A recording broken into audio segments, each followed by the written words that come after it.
Hello and welcome back to The Hatch. I'm Sammy Roth. And I'm Rosie Murphy, and this is the podcast where we talk about Lost. This week we're watching Season 3, Episode 7, Not in Portland. It is our first Juliet flashback.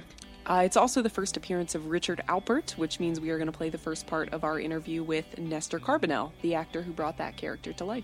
And he was so excited to talk about Lost again, as are we all, but it's good when the people from the show are too. It's all a delight. Let's get right to it.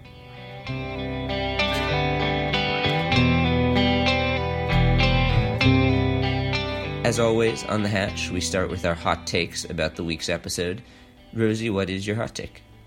What is the deal with Alex's, hideaway spot in the jungle? Where did she have the time to build that? How did she build it without being discovered? Why is it there? I just have some questions, and Lostpedia had no answers for me. And apparently this is just a mystery that never really gets answered, but... This is what they should have done in the finale. They should have explained Alex's little hideaway on Hydra Island. I love a lot of things about this episode, and I am excited that Alex is, starting her arc as a character, but I was just like, what? Why would you just have this? But apparently she does. With regards to how does she have time to do this, I would counter... Why wouldn't she have time to do this? What is Alex's existence? It's not like she has school. Yeah, I know. Yeah. Right, she's not she doesn't have after-school activities. She's just, running around the jungle trying to subvert her dad's will, it seems, all the time. And doing a decent job of it. Yeah, I thought Alex was cool this episode. Oh, me too. Yeah. She just has a mysterious resource that we don't really understand. I don't know what she sees in Carl, but that's another story. She's 16. I know, and Carl's she probably can do the some foolish dating. Only other guy her age on the island, probably. Exactly. Anyway, what is your hot take? Yeah, my hot take is about Juliet's ex-husband, Edmund Burke. Oh, one of the worst ex-marital partners. Oh, he's so bad. Named for a philosopher, by the way, like many Lost characters. Oh. He's also played, by the way, by the wonderful actor Željko Ivanek, who... has guested for whatever reason on a bunch of my favorite TV shows over time, so I enjoy seeing him pop up for an actor here, for a guest spot here. He's really good. But anyway, he Edmund is such an asshole. Oh, he is. And, they just, so much of it feels like they're just, gratuitously trying to remind us that he's an asshole so that we don't feel bad when he gets hit by the bus. That's my read. The scene when Juliet is there when he and that young woman who turns out to be working for his lab walk in, right? And he asks her, just before you go, turn out the lights. Yeah, it's so seedy and gross. And really, then he kind of threatens her when he is trying to get her to quote unquote collaborate on her research. Oh yeah, definitely.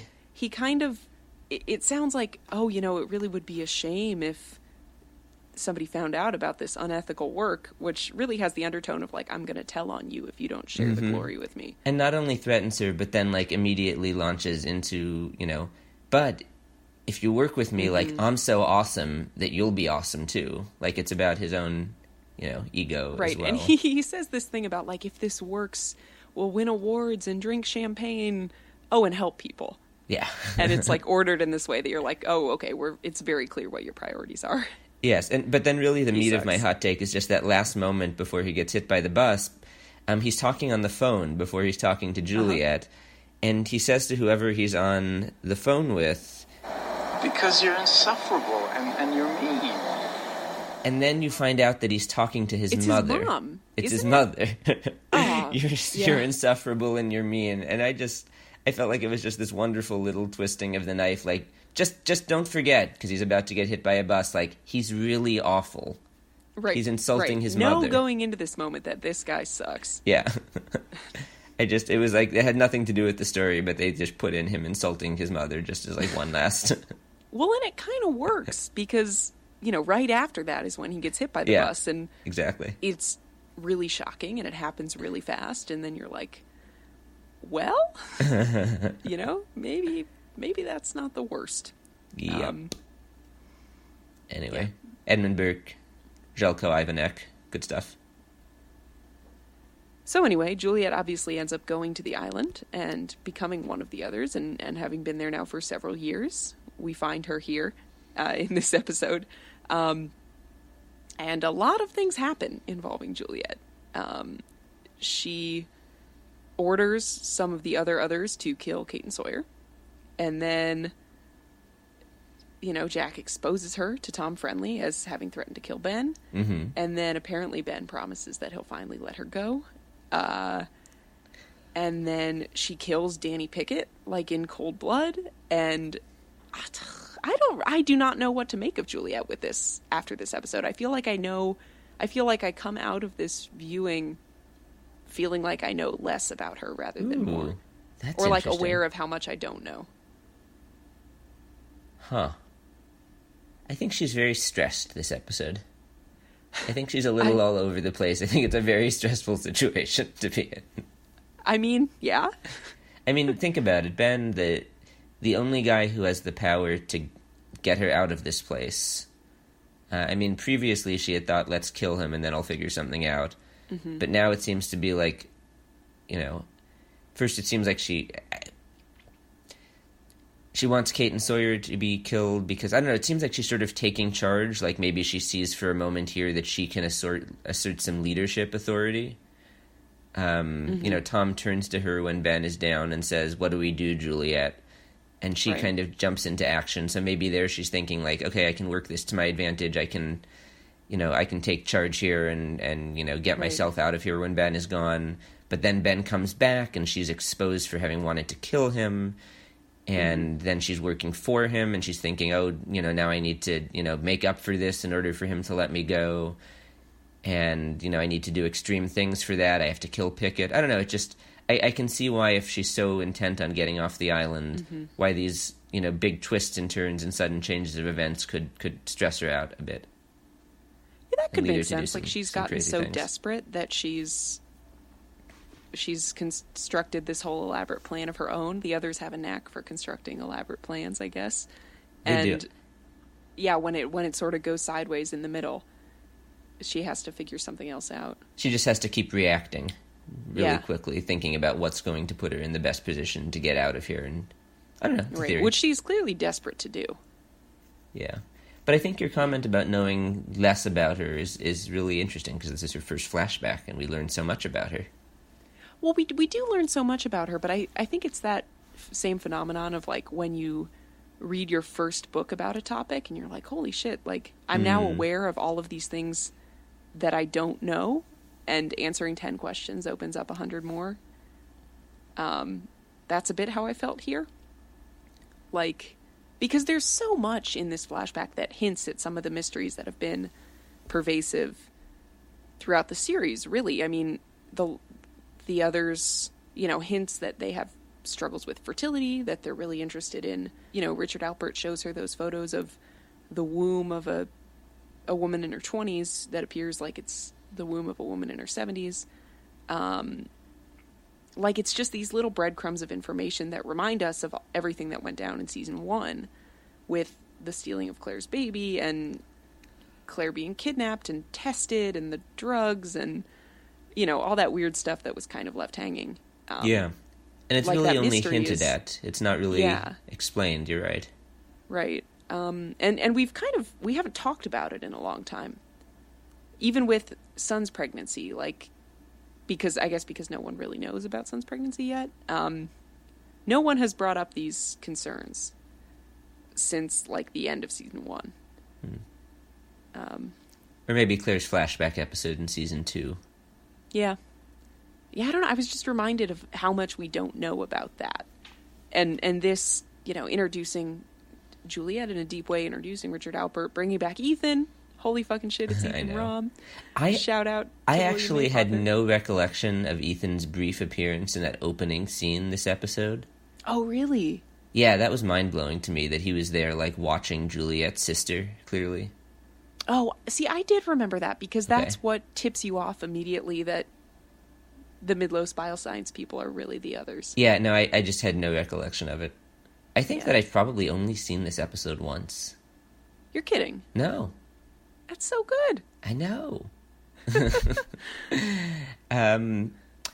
No, and I think another mystery is that, I mean, we get sort of a sense of what Juliet's relationship with Ben is like here, which has kind of been building the last few weeks, that there's tension between them, but we don't really have much sense of, Juliet's relationship with the others and what she's been doing there and how she feels about the overall group of people. Like, we saw her in the book club at the beginning where she seems to have a pretty good relationship with some of the non-Ben others, but then there's that wonderful moment at the end here where Jack picks up on the fact that she refers to the others as they, not we.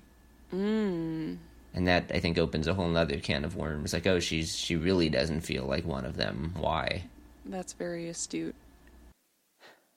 Well, yeah, and exactly. There are all these questions we didn't have before because we assumed she was, certainly not a loyal other because she had asked Jack to kill Ben, but we assumed that she was... we didn't know what. I mean, I think it would have been or something. Fair to assume that she believed in whatever the cause is, Right. I mean, and now we find out, no, she's not. She's not a true believer. She wants out of there. Right. I think one of the most interesting things this episode is, I don't know. I guess I saw kind of a parallel between Jack and Kate and Juliet, all willing to either kill or maim or do terrible things this episode to get what they wanted. I just thought it was interesting. Jack obviously makes the incision on Ben, and Juliet insists that he's never going to let Ben die, which frankly, considering the sadistic Jack we've seen the last few weeks, I don't really believe. I think he would have let Ben die. Yeah, I think that's an open question for me. Right, but let's get to that in 1 second. I'll finish this point. And then Kate threatens to shoot the guard. And very nearly does. And by the way, that's the actor, I don't know if you noticed, Rob McElhenney from Always Sunny in Philadelphia, playing the guard, Aldo. I did not. But yeah, and Sawyer says to Kate, "Damn good con, Freckles. Almost believe you're gonna shoot that boy." It wasn't a con. I think it's kind of hilarious that Sawyer doubts her. I think she totally would have done it. Oh, yeah. And then Juliet, at the end as well, is willing to kill Danny Pickett to... and does. And does, like, yeah.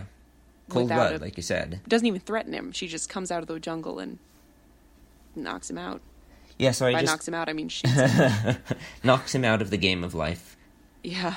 So I guess I see a through line there. I think, Juliet was willing to do it. I think Kate would have been willing to do it. I think Jack would have been willing to do it. Like, I just feel like you've got a lot of characters who generally you wouldn't consider killers. Yeah. Willing to do some pretty extreme things this week because the tension is just so high and the stakes are so high. Yeah. I don't know. So I agree. So do you think Jack would have killed Ben? I really don't know. I think it's possible. I think if the others had maybe succeeded in killing Kate and Sawyer, he would have. But I think Jack is the least likely of these three to be quote unquote a killer. Just because we've seen this, we saw this with Boone in season 1, right? I mean, he probably should have just let Boone go, but he couldn't give up on him. He couldn't let him die because that was sort of an equivalence he'd made to killing him. When they're, of course, not the same thing at all. So I don't know. I don't know if he would have just let Ben die, not knowing what had happened to Kate and Sawyer. Or I think he might have figured out a way to extend his life by another hour, by another couple of hours, in order to use it as leverage. Because if Ben dies, he doesn't have any more leverage, right? It's true. Jack's never been exactly a brilliant strategist. He sort of follows his emotions. No, but I don't know. I think it's pretty up in the air. I don't know. I guess I kind of think he would have done it. I don't know. I'm thinking about the scene last week where he kind of taunts Ben about how little time he has to live, which I think at that moment he means. At that moment he's not planning to save Ben. Right. And even though it's kind of like trivial by comparison when he kind of hilariously taunts Tom this week about his fear of blood, like, if you don't like blood, you don't want to look at this. Right. Like, I don't know, it's just, I feel like this sort of new Jack has come out as a result of the imprisonment of himself and Kate and Sawyer these last couple weeks, where it's just he's not quite the same person he was before. Yeah, well, yeah, and I guess he's kind of finally seen the others up close. Although he was always the one sort of pushing for a war with the others. Yeah, I'd forgotten about that. I mean, he was always battle ready, and it was John Locke who would say, I don't know about that, or Saeed who would say, like, that's a stupid plan, bro. Yeah. You know, the other members of their party had to hold him back from sort of storming into the jungle irresponsibly. So maybe he would have let him die. I don't know. I think Jack is ratcheting up the extremeness. I mean, it gets to the point where in the season premiere next year he tries to shoot Locke in the head and doesn't succeed. But right. I don't know. And I feel like just at the end of this year with the rescue attempt and Locke trying to stop it and blowing up the sub, like I don't know. I'm kind of feeling like this is the beginning of Jack going down a road where he's willing to do things that he wasn't before because he wants to get off of this island. Yeah. I think that I do think that we haven't. I mean, we should probably go back to Juliet because I think there's more there. But yeah, Michael Emerson's work in this episode is it's amazing. So good. Like half anesthetized, waking up, sort of still commanding the room in his very Ben, dry, sarcastic way, with his face like down on the table. It's just incredible. Yeah. Ugh. I loved the line. Won't hurt you to give me 3 minutes, will it? Knowing I have only 27 left. Anyway. Yeah. I mean, Ben's still out here playing 3-dimensional chess. Like, in a way trying to guilt Jack into... Still trying to manipulate Jack.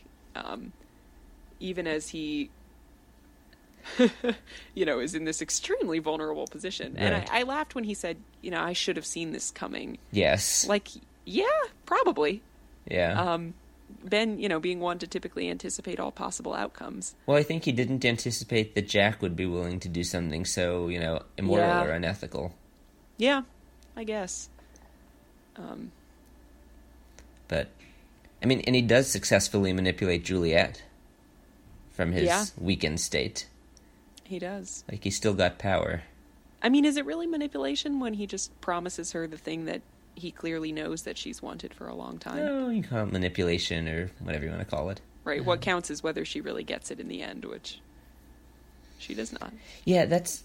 Actually, this was my hindsight, but it's just... I'll throw it out there now. Like, it's so sad to realize that Juliet never gets off the island and never gets to see her sister or her nephew. No. I mean...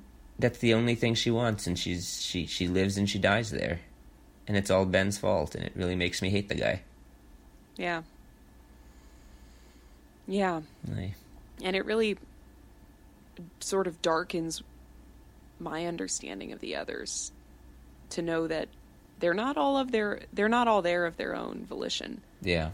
Right? Like, Juliet was more or less tricked into coming, and she's not in a cage, but she can't leave. She's not exactly being, employed there under a fair agreement. Yeah.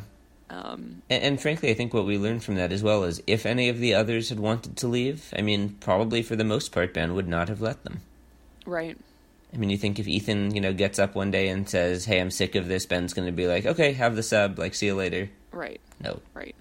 They're captives. Yeah. Which, ugh. Oh boy, yeah. It is a great Juliet story. This episode, like regardless of how many questions it answers, I find her backstory so compelling. I mean, the recruitment by the others. Oh yeah. The relationship with the controlling ex-husband that she doesn't know how to deal with, like, but still has to work for, which really sucks. I mean, in a way, the others kind of liberate her from that. Well, they do, and that's ultimately why she decides to go. Yeah. Right, because she says, I can't leave my ex-husband. Can you make him get hit by a bus? And then, of course, they do. Presumably. Could be coincidence, heavily implied that it's not. Rosie, do not mistake coincidence for fate. Have you learned nothing from Mr. Echo? Oh, dear. Yeah, to be clear, when I say that this episode opens up way more questions than it answers for me, I think that's a wonderful thing. Oh, yeah. Because it promises we get a lot more... Like, Juliet is going to be the character who brings some of these threads together. And through her, we're going to discover some of these answers. And, others not, but that's fine. And we do. And I think 8 or 9 episodes, we get another Juliet flashback, and the story picks up where it left off. Yep. And we see what her existence with the others was like. Yeah. Juliet is really a great addition to this show. Yeah. So glad they brought this character in. Do you have any hindsight? Well, one of the final things we see in this episode is, of course, Room 23. Oh, God. Where Carl is undergoing his kind of Clockwork Orange brainwashing ? Very weird. God loves you as he loved Jacob. Yeah. This is the sort of thing that makes me wish I had watched Lost in real time so I could be in the forums like speculating about this video. But I didn't, unfortunately. But yeah, I mean, this is the room where we later find out that Walt spent some time, right? Yes, or it's implied. I don't remember how clear it is. I think there's a mobisode about Walt being held there. Oh, a mobisode. Mobisode. Remember mobisodes? What a term. Yeah, I know. So presumably something's being done to Walt in this room. Anyway, I don't know. Again, another one of those things that imply that the others are like weird fringe science-y, and we never really pick up that thread anywhere. Right. It's creepy, though. It is creepy. I mean, the main speculation about it that I remember is just the mention of Jacob, who sort of had his name dropped the first time a couple of weeks ago by Pickett. And that's right. And now you see in the video, God loves you as he loved Jacob. I remember that being the source of the most fascination here. Mm-hmm. Who is Jacob? How much time will pass before we know? And do we still really know? Yeah, we do. I guess we saw his flashback. Oh, dear. So should we get to Néstor Carbonell? Absolutely, we should. Thank you, Pam, this is from one The of Office. I don't want to pick from all my favorite interviews, but this is one of my favorite interviews. Seemingly a marvelous person. You got to meet him. I unfortunately didn't, but has an incredible recollection of his work on the show and specifically of this episode and some of the camera work that was done, some of the music work that was done. Level of detail is incredible. Do you want to set this up a bit for us? Yeah, I mean, it was definitely one of my favorite interviews to do just because, we got to meet in person. I got to go to his house in Los Angeles, and we sat down in his living room, and he was such a gracious host. He was clearly so excited to be talking about Lost. Yeah. We recorded a preview for our season of the podcast that you may have heard a couple of weeks ago where he says the line from the Hatch video, hello, namaste, welcome to the Hatch, and he was really into that, and he was trying to come up with cool different things he could say besides what I had suggested to him. And he'd practiced it a couple times because he really wanted to be in character as Richard Alpert when he said it. Oh man! So I was so appreciative of his his dedication to that, and he was so much fun, and you'll hear it all. Let's go. I'm here with Néstor Carbonell. Of course, he played Richard Alpert on Lost. You all know him. You all love him. Néstor, thanks very much for being with us on The Hatch. Are you kidding me? Thank you so much for doing this. This is exciting for me just to get to relive and talk about. Well, I'm glad to hear that. You're not sick of it from people stopping you on the street and asking you about it? I don't know how anybody could get sick of that. No, it was truly, and I think everybody can say this, I mean, it was such an incredible experience, creatively, and also just in terms of, how Lost, I think, changed some elements of network television in terms of storytelling and how it broke ground there. That to be a part of that it was a gift, So I want to get back to that, but before we do, let's start at the beginning. How did you get cast as Richard Alpert? So it's actually, it was interesting how I got cast. I had I think it was late in the afternoon. I got an audition for the show, and my wife was an actress. Always said that if any of us, either one of us, gets an audition for the show on Lost, and we're lucky enough to get on it, we all have to fly out to Hawaii, and make a whole thing out of it. So you were already thinking about Lost. Yeah, it was already sort of. I mean, the show is obviously in the zeitgeist. It was a huge phenomenon, but this is season 3, and this is like early on in season 3, the beginning of season 3. So sure enough, I get these pages sent to me by my agent late on an afternoon, and it was like 13 pages for this character.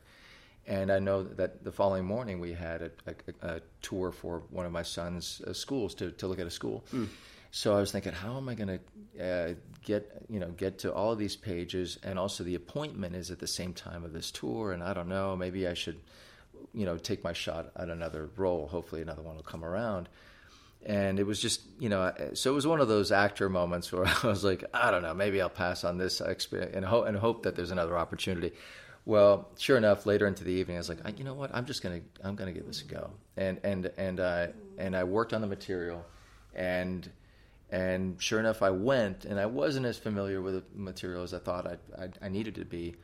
But I get there, and it's April Webster, who's an amazing cast director, was there, and she has such a comforting presence, And I remember walking with her to that room, and going in there on tape, and suddenly relaxing. And it's one of those things that just sort of came together in the room. It doesn't always happen that way for actors, but it was one of those that it just kind of flowed, and it fit.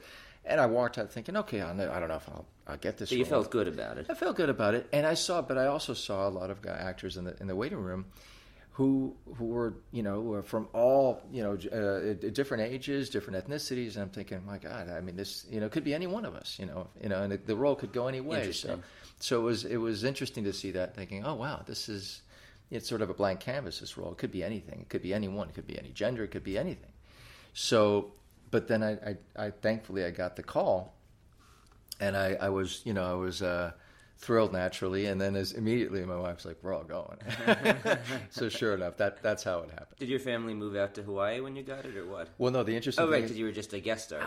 Not only was I a guest star, I was a guest star in a flashback. Right. So I was like, well, this is a sort of a one and done thing. It's a great role. It's to play Juliet's, it's a great arc in that particular episode, in the sense that the character gets to recruit her to go on the island, through Middle's bioscience, this whole spiel that I give her, and her husband stands in the way, and a bus ends up killing him. Who knows how that happened?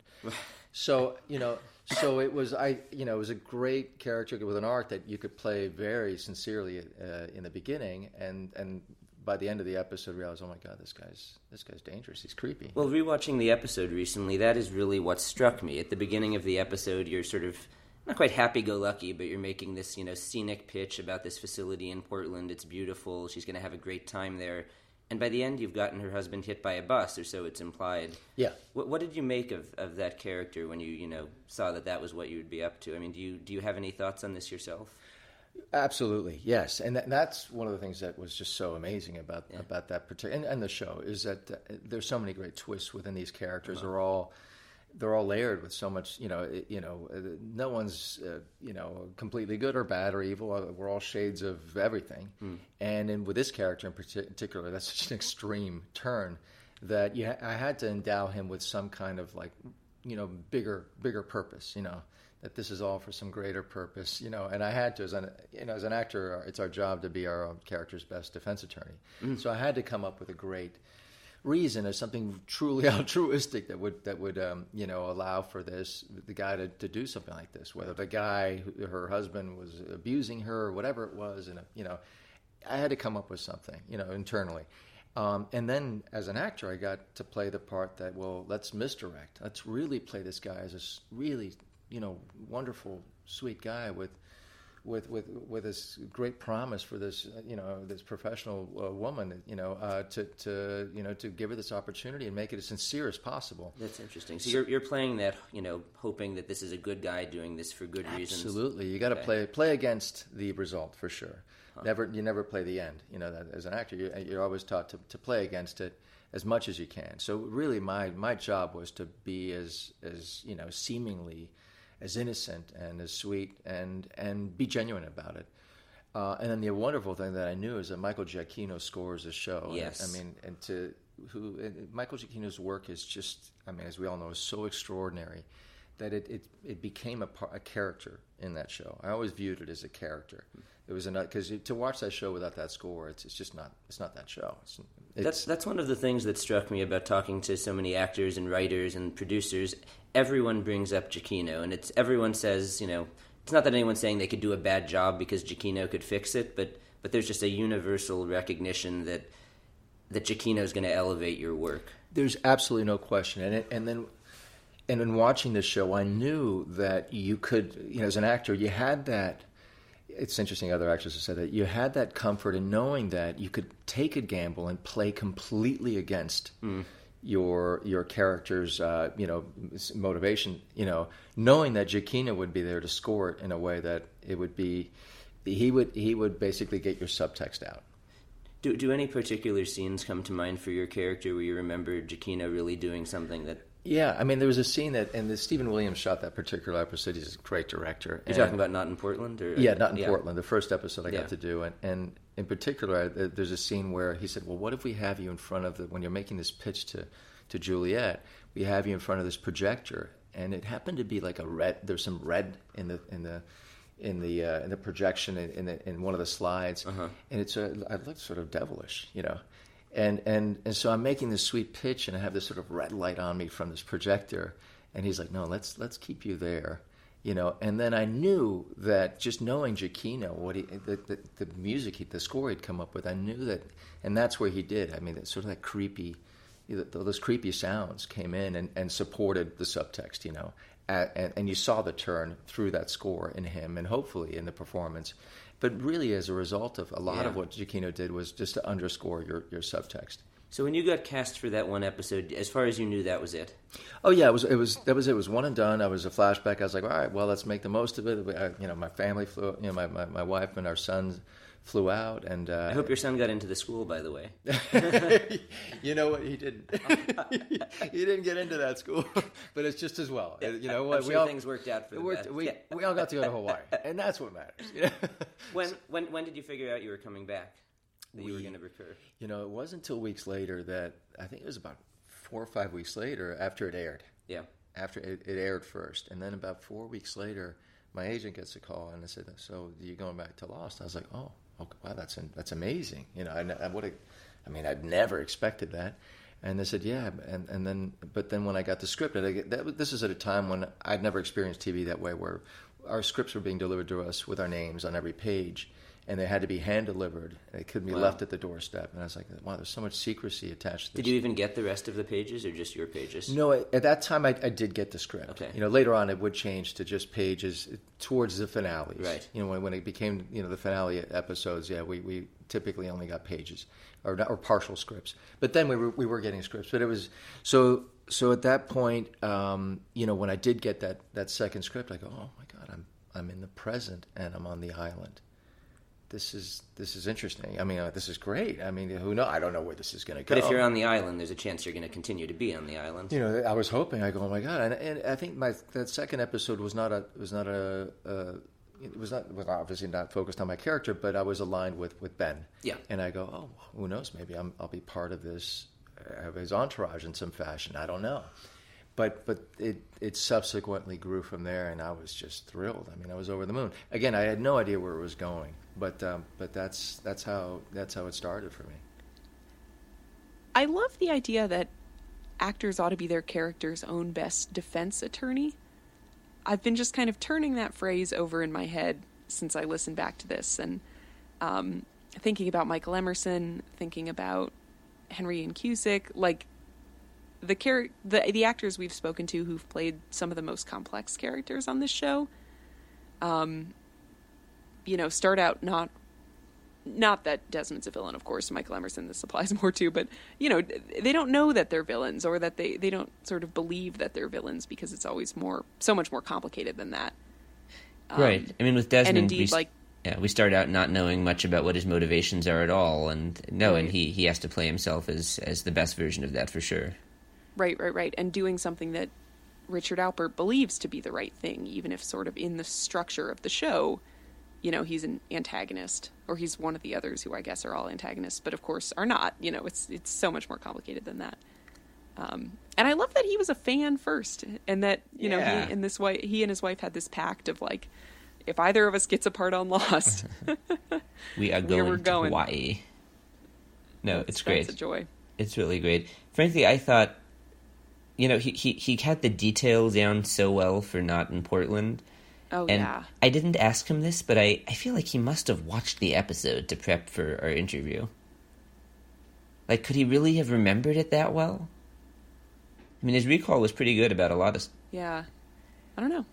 Yeah. Anyway, he's such a joy, and you're going to love the rest of this interview. We're going to take a break from Nestor because the character doesn't, you know, appear in the show for a little while after this, but we'll come back to him later in the season when Richard has more to do on screen and play the rest of this. Next week we are going to go to an interview with Alan Dale, who played Charles Widmore. He will appear on screen next week in Flashes Before Your Eyes. Flashes before your eyes. Oh man, it's getting so good. I know. It's getting so good. Don't forget, we do have to watch Stranger in a Strange Land and Trisha Tanaka is Dead after Flashes. But after that, all of the episodes are good. So we're getting towards Oh, there. well, Expose is after that. I fucking Expose. love Expose. Yes, hot takes. It's going to be a good... That episode might be all hot takes, but I'm very excited to watch it In the again. meantime, follow us on social media. We are on Twitter at The Hatch Podcast, Facebook.com/The Hatch Podcast. If you'd like to leave us a hot take, you can call 9546-DHARMA, or you can record a voice memo or a voice file on your phone and just message it to our Facebook page. Please, if you listen to The Hatch on a podcast app such as Apple Podcasts or Spotify or Stitcher, please rate the podcast, leave us a review if you're feeling especially kind. Our theme music is by Andy G. Cohen, and our cover art is by Danny Roth. And we will be back next week. Namaste.